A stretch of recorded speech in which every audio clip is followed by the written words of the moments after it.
Trump's stance on national economic policy and tariffs has been nothing short of chaotic. It's put our economy on tilt. It's already begun increasing prices on things we regularly buy, from groceries to utility costs. And a lot of people don't know that Oregon gets more than 70% of its natural gas from Canada. And it's forced us into trade wars. And ultimately, it is going to cost our state jobs and our country jobs. Academic research cited by President Trump's own administration concludes that 95% of the cost of tariffs will be passed through to domestic consumers, and that's you and me. It's effectively a tax that all of us are going to be paying. And Oregon economists estimate that the average household in Oregon is going to pay $3,800 more a year for everyday goods. And I don't know many families in this state that can afford that type of a price hike. This is money our families need for groceries, child care, retirement, or to put aside for their children's education. A couple of real-world examples that have recently happened in this state. The Oregon Department of Transportation recently learned from its vendors that there is going to be a 7.9% price increase across the board that is going to happen into the indefinite future because of these tariffs. At the University of Oregon, they recently ordered a cryogenic system from the Center of Optics, but because it didn't arrive until after the new tariffs took effect, they had to pay an extra $18,000. And these are just a few of the real-world examples that we're experiencing here in Oregon. Oregon cannot sit quietly while the president takes actions that are going to cost us jobs, increase the prices that we pay, and harm our economy. Today, the Oregon Department of Justice is leading a coalition of 12 states in filing a lawsuit challenging the legality of President Trump's tariffs.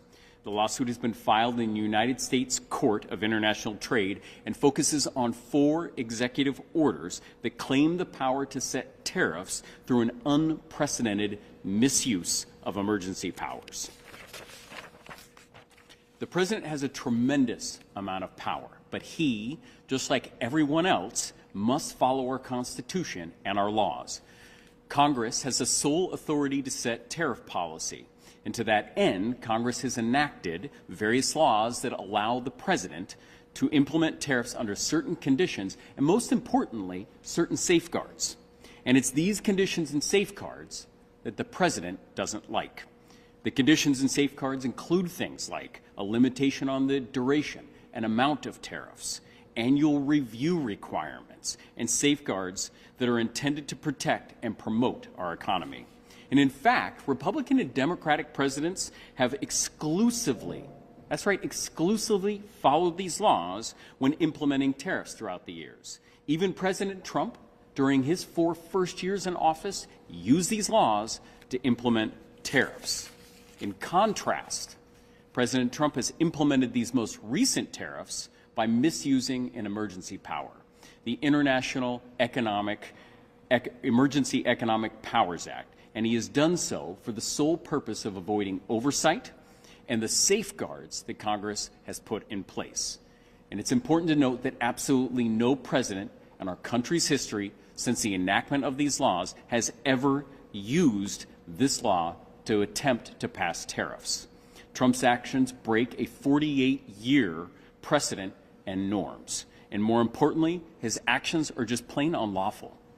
The whiplash and unpredictability of our current national trade policy feels more like the whims of an angsty teenager than it does a well-reasoned, thought-out economic policy.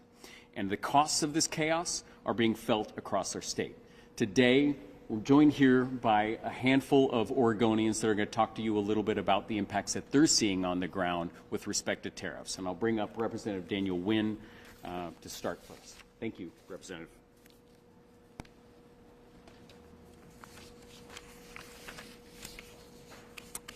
Well, thank you, Attorney General Rayfield. I stand before you today wearing 2 hats, one as a small business owner and another as Oregon State Representative and Chair of the Economic Development, Small Business and Trade Committee. My family's restaurant, Bambuza, gives me a frontline view of how President Trump's tariffs are devastating Oregon businesses. At Bambuza, We directly import our own rice paper, rice noodles, and coffee from Vietnam, and much of our produce comes from Mexico. Trump's tariffs are already hurting. While we've tried to prepare by stockpiling essential items, we simply can't store everything, and these upfront costs are eating up our bottom line. They will cut into our already thin profit margins or be passed on to our customers. I don't like either option. What makes these tariffs particularly damaging isn't just that it's going to increase our costs immediately. It's the unpredictability. One day tariffs are on, and the next day they're off. And then they're back on again at different rates. For a business owner trying to plan inventory, set prices, and manage staff, this creates paralyzing uncertainty. Let me share a lesson from our experience during COVID. When the pandemic hit, my wife and I, as business partners, took a cautious approach to our business. We examined everything about how our business functioned. We looked at every cost and every resource, including our COVID relief loans, thinking about how do we make this last? How do we weather this storm? Meanwhile, we watched as other restaurant owners continued spending as if nothing had changed. When the subsidies ended and when the storm continued, many of them didn't survive. That experience taught me something crucial. In times of uncertainty, businesses hunker down and take fewer risks, not more. We delay expansion, postpone hiring, and focus on the essentials to survive. This survival mentality might save an individual business in a pinch, but it can't be sustained and can be devastating for our broader economy, job creation, and innovation. Now, putting on my legislator hat, I've been shouting from the rooftop that Oregon's economy, more than most states, relies on global trade. Our electronics, metals, timber, wheat, and wine are world-renowned. In the best of times, Oregon businesses compete successfully on the global stage with strong import and export infrastructure. But now, with these erratic tariffs, our businesses are uniquely vulnerable. Do y'all remember playing that game, red light, green light, as a kid? If you didn't listen real carefully to the arbitrarily determined changing lights, you could lose the game. And that's what Trump's tariffs are, to workers, to businesses and families. The human cost is equally devastating. In addition to seniors watching their retirement savings evaporate and families paying more for everything they buy, we'll also see farmers struggling to make a living with higher costs and short supply. This means higher costs for food. Higher costs for food means higher costs on the menu. And higher costs on the menus means fewer customers. And fewer customers means less hours for workers. And so on. It's a vicious cycle. And it's entirely preventable. The Constitution gives Congress, not the President, the power to set tariffs. This isn't just a legal technicality. It's a crucial check on the executive power that prevents exactly the kind of economic chaos we are experiencing right now. That's why this lawsuit is so important. It's not about politics. It's about protecting Oregon businesses, workers, and families from economic harm. It's about restoring the certainty and predictability that all businesses need to thrive. Thank you.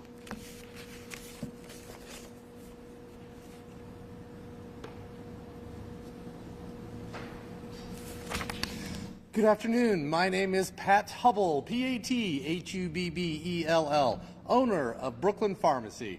We are a pharmacy that's been in the Portland area since 1897. I bought the pharmacy in 2017, and we are heck bent on keeping this pharmacy open. There are some things that are causing some issues here. Number one, pharmacies are already closing, all right? So we're getting this tariff, and I'm going to explain why this is even more problematic. Now let's get to my notes here. I was a little off text there. Okay. The pharmaceutical supply chain is global. A very high percentage of my products are from other countries, okay? So, for example, some other companies say they can pass on that cost. I cannot.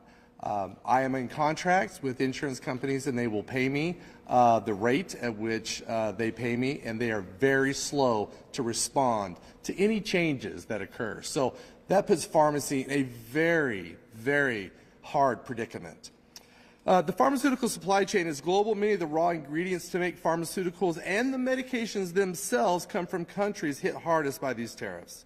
Pharmacy drug inventories contain about 60% or more of medications that are purchased outside this country. My pharmacy, probably about 80%, really high percentage. There will be a significant rise in medication costs for pharmacies and patients. Experts predict that the prices would be more than 15%. Now, that's hard to measure because we have co-pays, we have high deductible plans. It's a very complex, convoluted system, but I'm here to tell you pharmacies will suffer, pharmacies will hasten their closures. In fact, it's going to be hard on me to make decisions whether I can stay in business. Can I weather this storm? I don't know. So these are very important tariffs that affect my livelihood and my community. You know, we've been serving the community of Brooklyn and Portland since 1897, and I'd hate to see that stop because we provide superior pharmaceutical care.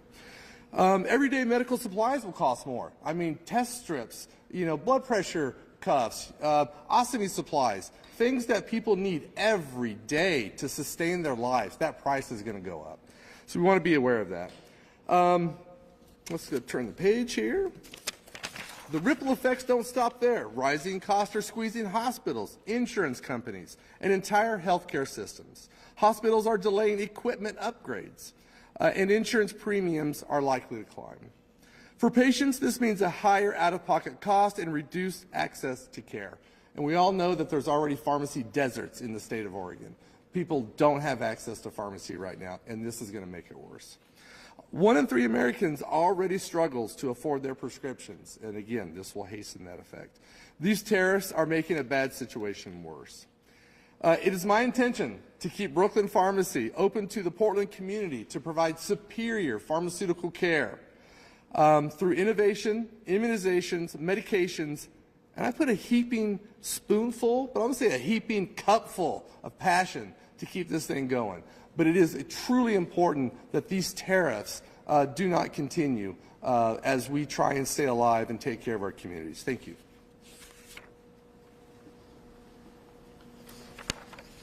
Good afternoon, everyone. My name is Graham Trainer, and I'm proud to serve as president of the Oregon AFL-CIO, the statewide federation of labor unions representing over 300,000 working people in every sector of Oregon's economy and in every corner of this great state. I'm here to talk about the reckless tariffs President Trump announced on April 2nd, the harm they're causing to workers, and why Attorney General Dan Rayfield's lawsuit is a critical step in fighting back. Let's start with the labor perspective. Tariffs can absolutely be an effective tool to protect jobs and industries, growing our domestic manufacturing base, creating good union jobs, and strengthening critical supply chains requires policies which address complex issues, such as differences between countries or across countries in air and water quality standards, minimum labor rights, and respect for democratic values. And the strategic use of tariffs are a necessary part of that work. But these tariffs announced on April 2nd are anything but strategic. They're chaotic and they're devastating for workers. In Oregon, the uncertainty and chaos with this on-again, off-again tariff policy is hitting industries like manufacturing, agriculture, and construction hard. Workers are left wondering if their jobs will still exist tomorrow, and that uncertainty is unacceptable. The economic fallout is also already clear. Take the Port of Portland, Oregon's gateway to global trade. Trump's trade chaos has disrupted supply chains and spooked businesses, leading to delays and higher costs. For workers, this means fewer hours, stalled projects, and shrinking paychecks. And it's not just the big industries either. Small businesses are feeling the squeeze too. And when costs go up, jobs are often one of the first things to go. So that's why AG Rayfield's lawsuit matters. It's about more than just challenging the president's overreach. It's about standing up for Oregon's working people and families. The president's reckless tariff announcement on April 2nd is threatening our livelihoods, and this lawsuit is one of the necessary steps to restore stability and fairness. What we need is a comprehensive trade policy that puts workers first. That means targeting unfair trade practices, investing in domestic industries, and ensuring that tariffs are used strategically, not just as an erratic political weapon. Oregon's workers deserve stability, fairness, and a chance to thrive in a global economy. Instead, they're caught in the crossfire of a trade war that benefits no one. Let me be clear, this isn't just about dollars and cents. It's about dignity. It's about ensuring that every worker in Oregon and across the country has the opportunity to earn a fair wage, support their family, and build a better future. And President Trump's across-the-board tariffs are undermining that promise. And AG Rayfield's leadership with this lawsuit is exactly what we need now to fight back. Thank you.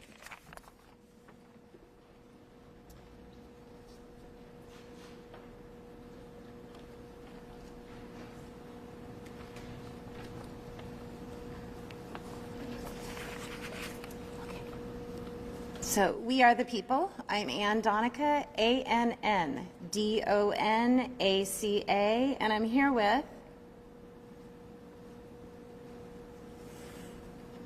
My name is Cody Sullivan. C-O-D-Y-D-O-N-A-C-A-S-U-L-L-I-V-A-N. Thank you for having us. We are here to share our concern regarding President Trump's and his administration's actions, including tariffs on our lives. Cody and I represent the middle and lower class income bracket in the state of Oregon. I recently retired from education, and now I am Cody's personal support worker. Even though Cody was the first person in the state of Oregon who experiences Down syndrome to graduate from a 4-year university, he has spent the last 3 years searching for a job without success. This is not an uncommon thing for people with disabilities to take this long to find a job. Unfortunately, right now, it's also not uncommon for everyone else. A president should bring a sense of security to all people. Since Trump became president in January, this has been the opposite. With the slashing of imperative programs and the potential cuts to Social Security, Medicaid, Medicare, the firing of thousands, and now the implementation of tariffs, we the people are scared. There has been a careless process of hurting everyday people just like us, who don't have the capacity to fight back. The way in which the Trump administration has taken action has shown a lack of planning, no thought, and incompetent people. It has made we the people feel vulnerable and insignificant. Good and innocent people are being thrown underneath the bus. The actions have been demeaning.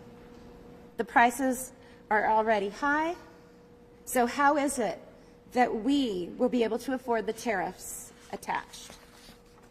60% of Americans are already living paycheck to paycheck, and now we're experiencing debt. The life preserver of all people getting rich through cuts and tariffs is not happening for us. We, the people, are sinking. Making tariffs fair would be admirable. Instead, the population is collateral damage for Trump's trade war. We, the people, are paying the price. Cody and I are truly thankful, and we admire Attorney General Dan Rayfield's integrity for bringing forth this lawsuit.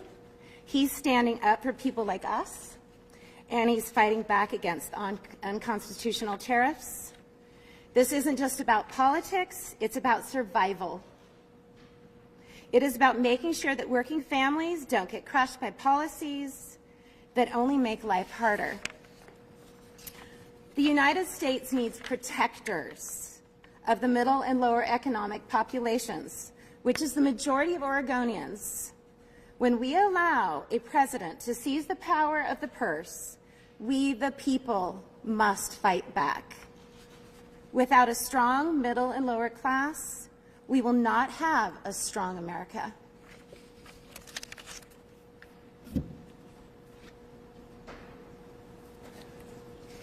Protect our people, Protect our people, all of us together. all of us together.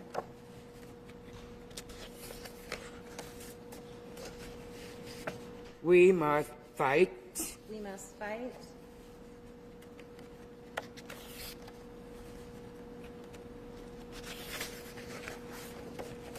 We are the for the people. We are the people. It is be all of us. Get our people protect and Portland, Oregon. If we fight together, we are will prevail.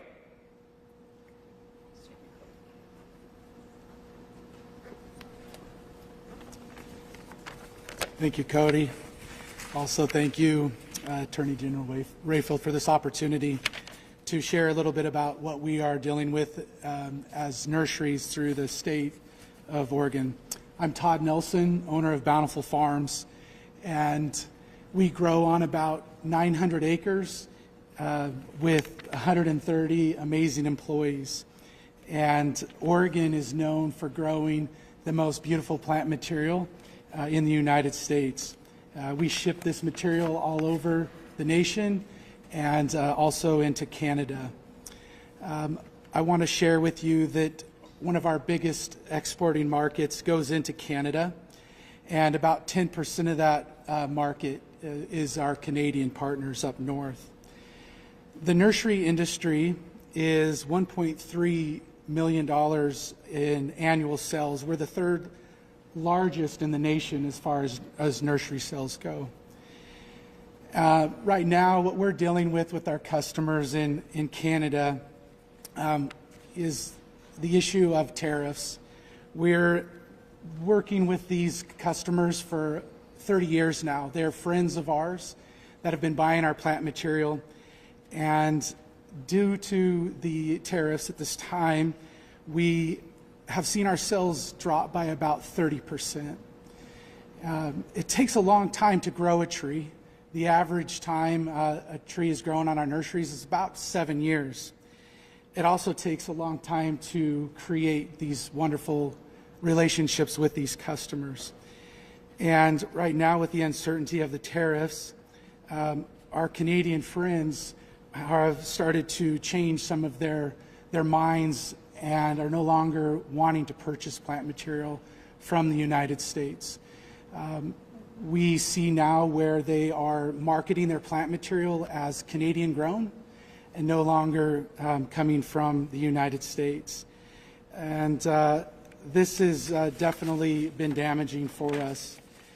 We grow plants, as I mentioned, for about 7 years, and they are dug and harvested in November. These tariffs have come between now and then, and so this material that we have ready to ship across the border is now sitting and not able to be shipped, so definitely creates some hardship. Tariffs make this difficult for us as far as imports as well. Our fertilizers, our aluminum for greenhouses, cedar, and different products that we use to grow plants. Right now, we don't know exactly where those prices are going to be. And our fertilizers and potash, nitrogen, phosphorus all come from all over the world.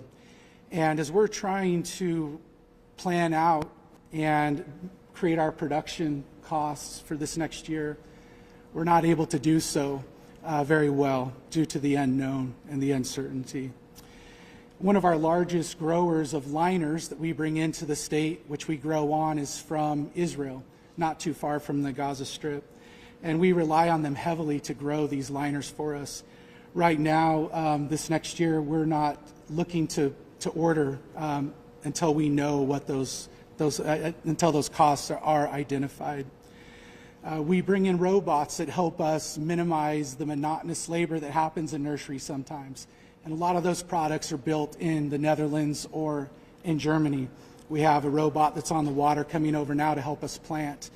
And we're still not exactly sure what the final cost will be to get that machine operating. So these impacts are definitely touching all of us as nurseries and growers in the ag segment. And at Bountiful Farms, we don't just grow plants, we grow connections and opportunities and definitely a better future.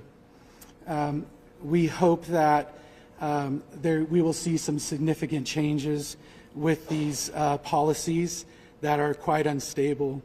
And the unpredictability right now, we hope that it will come to an end.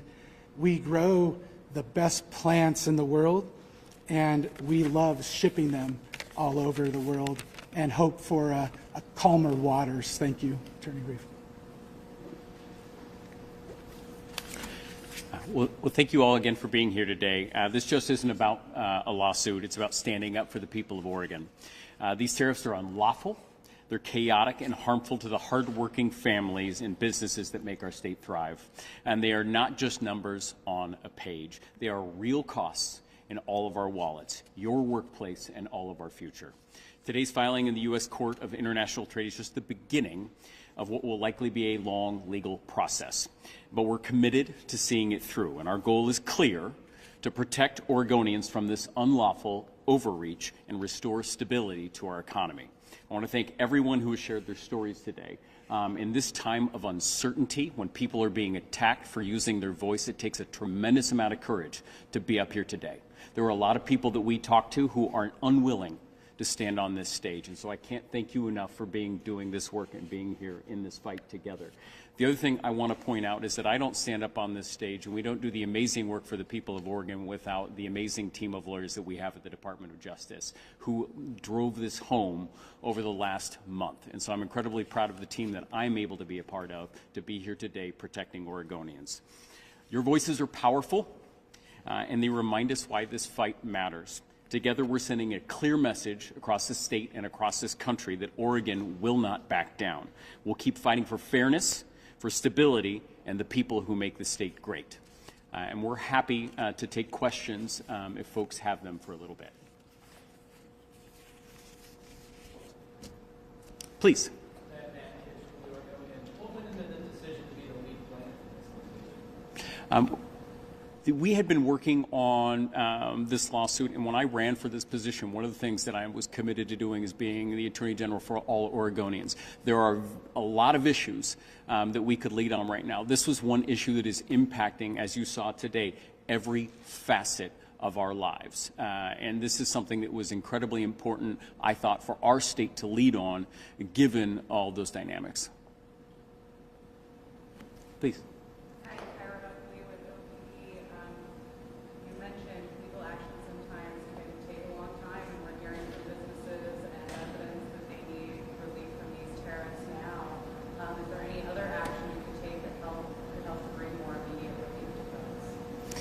As we're all partnering to take action to move forward on this, you have Congress right now, and I believe Senator Wyden is working on a proposal to kind of cut some of the executive authority that President Trump has. There are other legal motions that we will be looking at, injunction relief down the road to be implementing. I think right now we're still getting the lawsuit filed and then beginning to move into the preliminary injunction stage.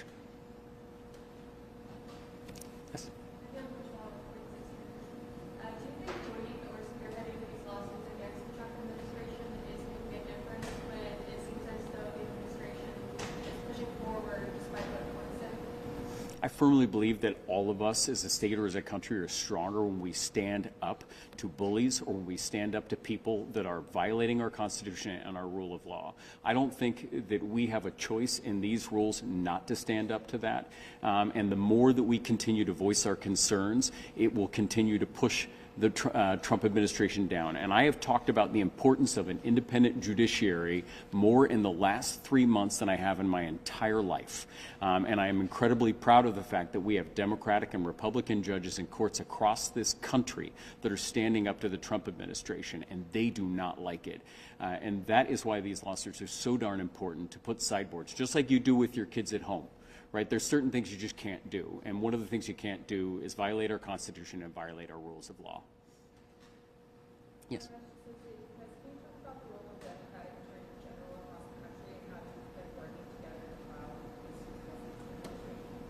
And just like I feel incredibly privileged to be surrounded by an amazing team here at the Oregon Department of Justice, Democratic attorneys general across this country are working together on a myriad of issues, ranging from birthright citizenship to funding freezes to today's tariff lawsuits. And we really work together and compile and put our resources together to make sure that we are hitting on all fronts as the Trump administration continues to push the bounds of his legal authority.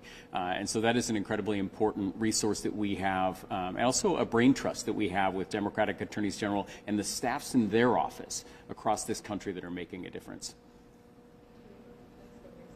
Oh, please. You can tell me if it's out of your wheelhouse or too far afield, but at a roundtable with Senator Ron Wyden on Monday, he had sort of said, point blank, this is all about China, regardless of how many countries have been on these tariffs. And the argument being made that this is sort of an unusual, extraordinary threat is federal. And he did make the offhand comment that despite these tariffs, we're not seeing conversations move forward with the Chinese about any sort of international collaborative to stop the arrival of fentanyl in the United States. More broadly, when it comes to defending that executive order and that tariff, how are you prepared to respond to that? The idea that the threat would be this sort of larger issue with fentanyl coming into the United States. So there are, under Title 19 of the United States Code, appropriate ways to set tariffs.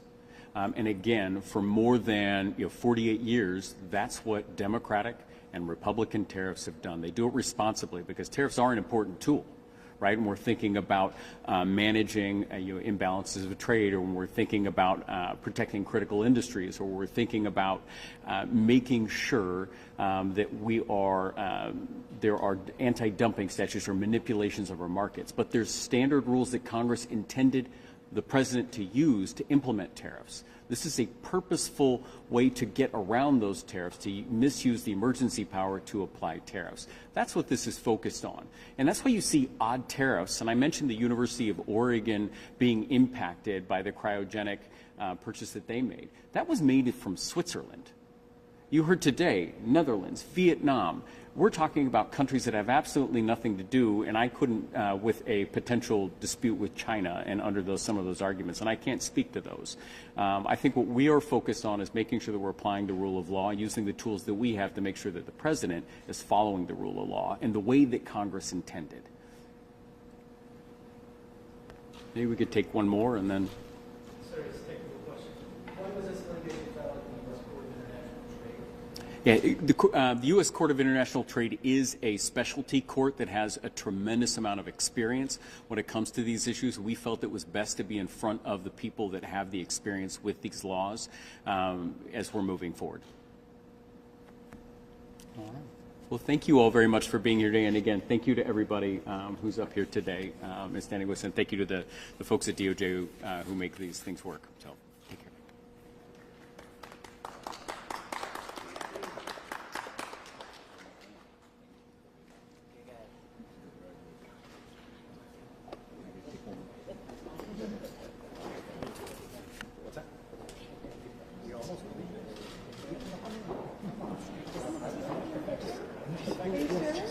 I guess I do.